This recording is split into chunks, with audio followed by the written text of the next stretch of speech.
Here we go, all loaded in down here on the back. Wait about 20 minutes and we're off. Whee! We're in action. Gets go quite fast on the second lap by the looks of it.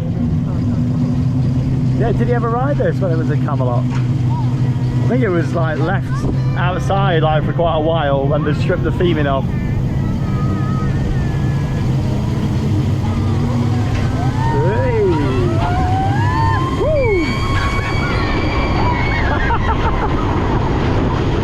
Here we go, picking up some speed now. That's the thing with the power coaster.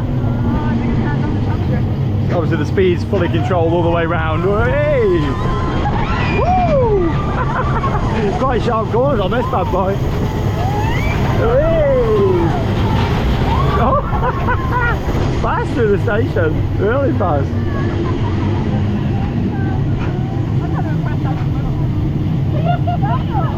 Got a little EVAC platform up here as well, just in case. Here we go. Whee! Camel Creek, Morgawr.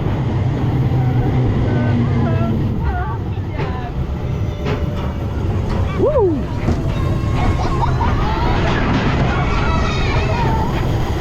There we go. Slowly coming back into the station. Pretty good fun ride though, that. I mean, that's the standout coast that they've got here now at this park. Obviously it was Airbender, I think it was called, the one that they removed. That ended up going up to like Water Valley. Yeah, it must have been problematic. It didn't last long there either. That was great, I enjoyed that.